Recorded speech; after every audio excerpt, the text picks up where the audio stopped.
Good afternoon, class.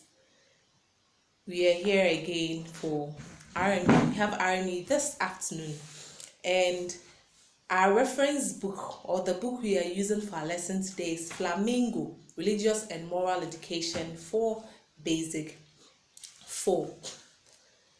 For the past few weeks, we have been looking at commitment to God. Commitment to God. So we looked at commitment to God as a Christian, commitment to God as a Muslim, and our commitment to God in the oral tradition. We also looked at rewards and punishments and the commitment to God. And today, our main focus is sanctions for misuse of the environment.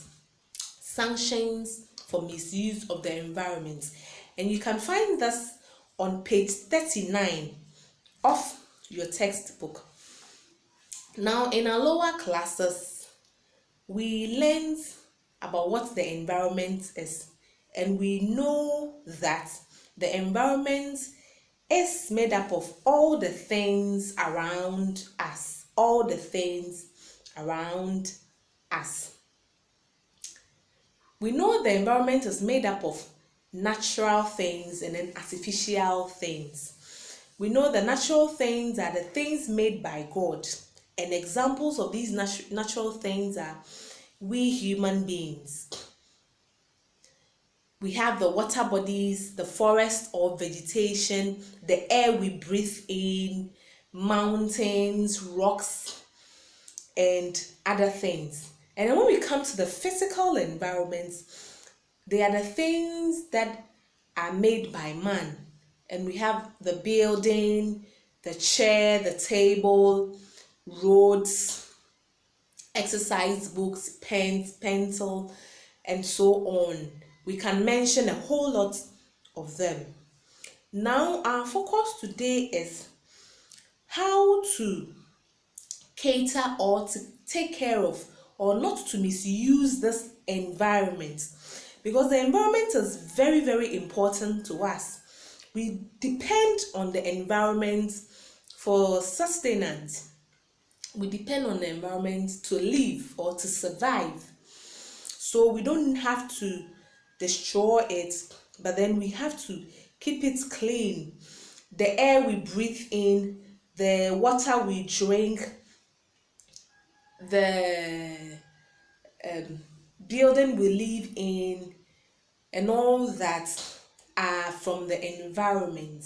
So it helps us to survive. So we don't need to destroy these things. God created the environment for humankind to take good care of it. And because of this, it is always important to keep and make it clean, make the environment clean. Now let's look at some ways we can do to maintain our environment or to keep the environment clean. 1, we must throw waste at the proper places. We must throw waste at the proper places.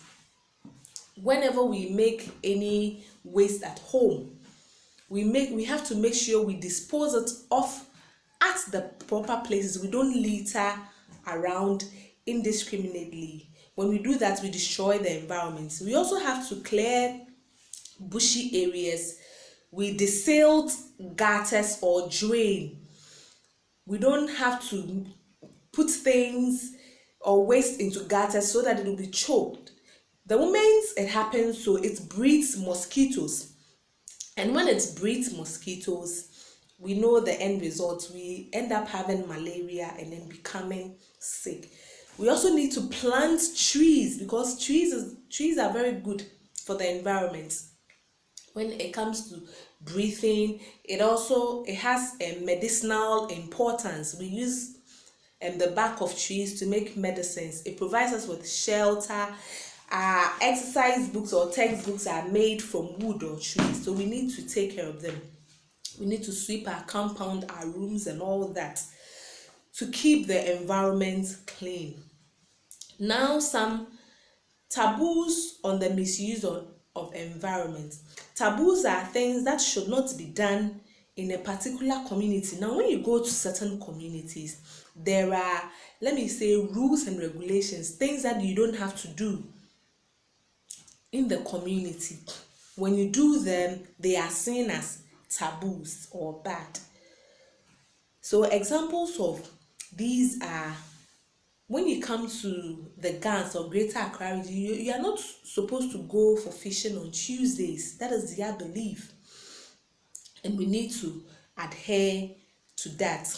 Now we have examples of taboos on the misuse of environment. So sacred groves. Almost every community has a portion of forest that is treated as sacred. A grove is a small area of the forest with trees. Most groves are considered as holy, and because of this, people are not allowed to go there anytime they want. Some even consider groves to be places where some gods live, hence they are forbidden to go areas. So some examples of the groves include sacred rocks, sacred forests and rivers. These rocks, forests and rivers are not to be tampered with. Popular examples of sacred groves in Ghana are the Mole National Park. It's an interesting place to be. I have visited that place before in the northern region. We also have the Kakum National Park in the central region, a place I have visited before, and I entreat you all to also visit that place. And then we have the Boabeng Frema Monkey Sanctuary in the Brongahafo region. So these places are sacred places where there are particular days you don't have to, or there are places in those areas that you shouldn't visit. You could visit some parts of them for tourist reasons, but then they have particular areas where you don't have to go. Then we have sacred days. Certain days are considered as holy and important in most Ghanaian communities. On these days, certain activities like hunting, fishing, tree felling, and farming are not allowed. In this case, we say it is a taboo to perform an activity on this sacred day. The sacred days in every community, in most parts of Ghana, Thursdays are sacred days for farming. So when you go to most Akan communities, they don't go to farming on Thursdays, or for felling of trees and hunting on Thursday. And then on Tuesdays in Accra, just as I said earlier, you don't have to go for fishing. We have sacred rivers. Some taboos are associated with water bodies. Water bodies such as sea, lakes, lagoons, and rivers are believed to have spirits in them. So they are, however, sacred days set aside for them. Some of these rivers are even considered as sacred or holy, hence no fishing is done in them. So some importance of the taboos are taboos on forest. It helps prevent people from destroying the forest. It also preserves the forest.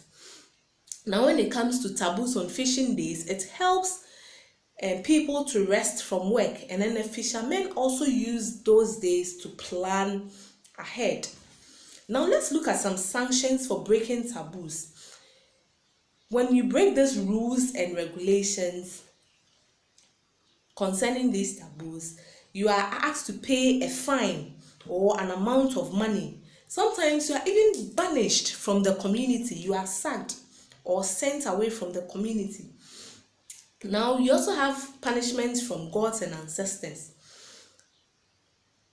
And then 4, we have seizure of farming and then tree felling or fishing equipment. When you go or when you break some of these rules, your equipment for fishing and farming are seized by elders of the community.